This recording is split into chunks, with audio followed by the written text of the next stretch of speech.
Hello everybody and welcome back to Eastburn Models. Today's video is going to be how I make the sprue glue from just some scraps of sprue instead of just putting them in the bin. That's all I make with them now is the glue. And what it's for is because normally this is just a dummy model. This is just a load of rubbish, this thing. What I normally do to fill these, say I don't want the lights in here because I'm modifying it.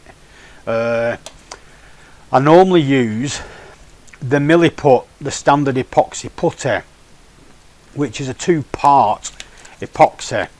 And what you've got to do with these two is you've got to break the equal amount off of this and that and mix them together, and then you push it into the gap there and then it's set, and then you sand it all off.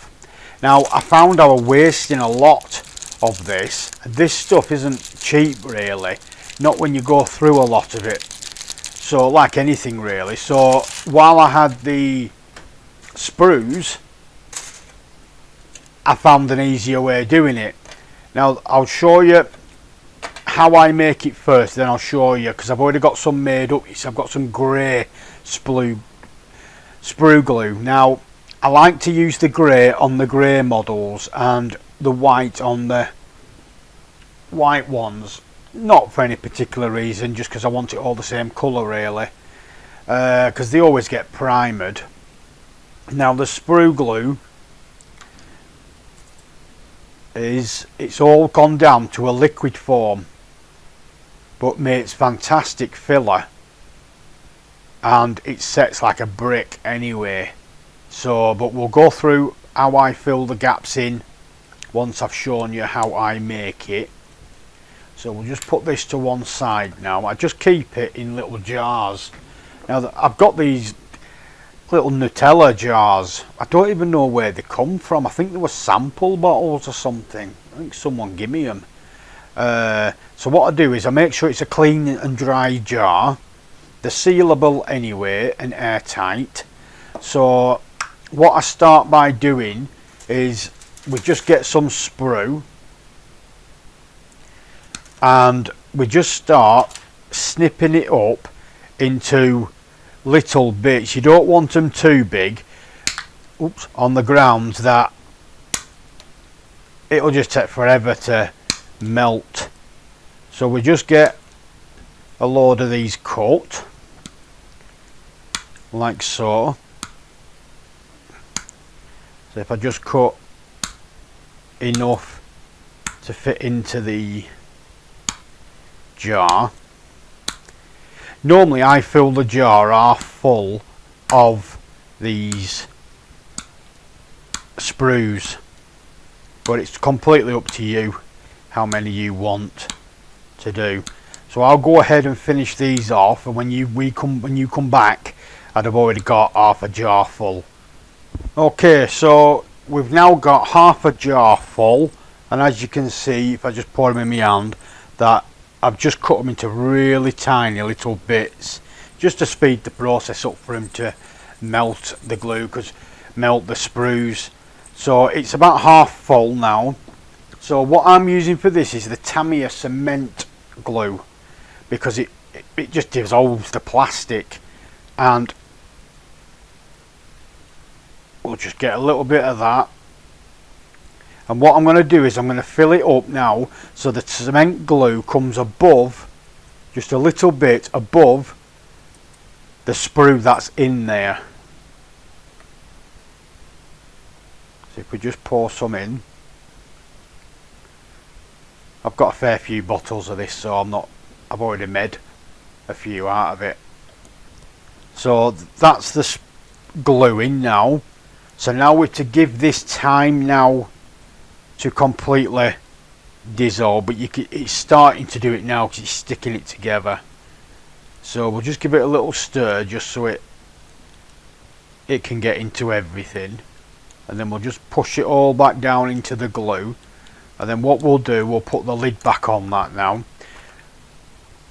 and that'll become a white sprue glue, just because I'm a bit of a stippler that if I'm putting it on white plastic, I want it to be white, that's all. It makes no difference if you primer in anyway. So what I'll do is I'll leave that now. I'll leave it for about 4 hours and then give it a stir. Then I'll leave it overnight and then it will turn into the grey gloop that I've got here. As you can see, it's nice and thick. It's like a yogurt. So I now know I've got some nice gloop now to finish putting the panel lines in. Just put that back on there a minute. It's a bit like when you've got the bumpers that you need to put on certain models and you end up with a join line. You can just fill it full of the same sprue glue, the filler what you're making here, and it'll just blend it back in for you, ready for you to sand once it's done. Pardon me. Right, so what I'm going to do is these two light fittings on the back. Like I said, this is just a rubbish model. It's poor, but I just use it for demonstration purposes. I'm now going to fill these back lights in here.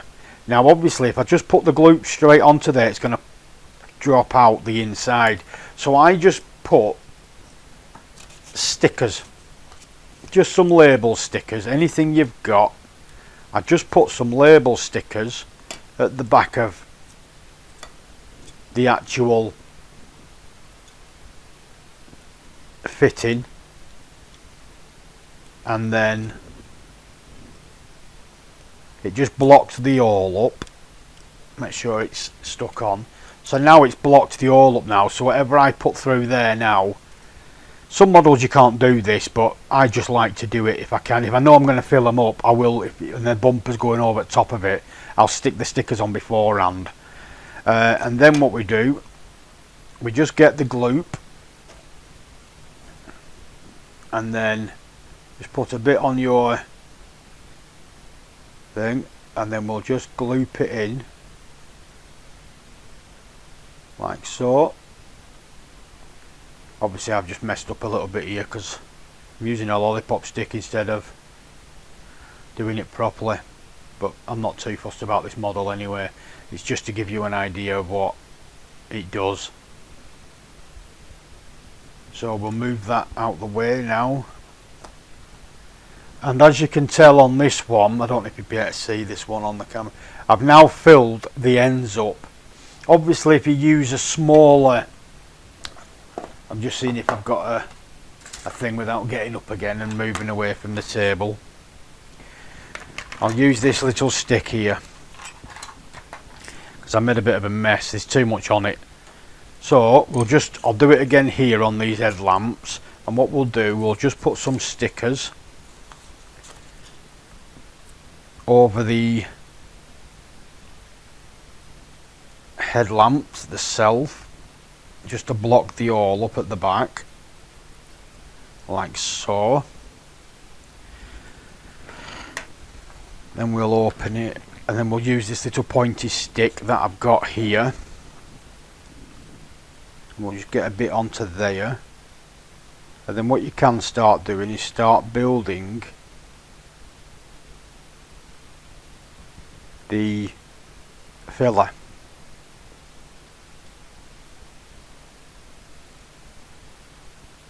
That's that one. Let's get rid of this. It is very stringy, is this stuff, but it's not. It doesn't damage the model itself. And that's that. So we'll just take this away.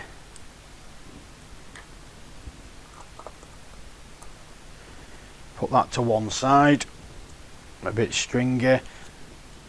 So as you can see on this one, I've now filled in the front of the headlamps with the grey sprue glue. So once that's set, it'll be like it'll just be like a normal piece of plastic, and then you'll be able to sand these parts down.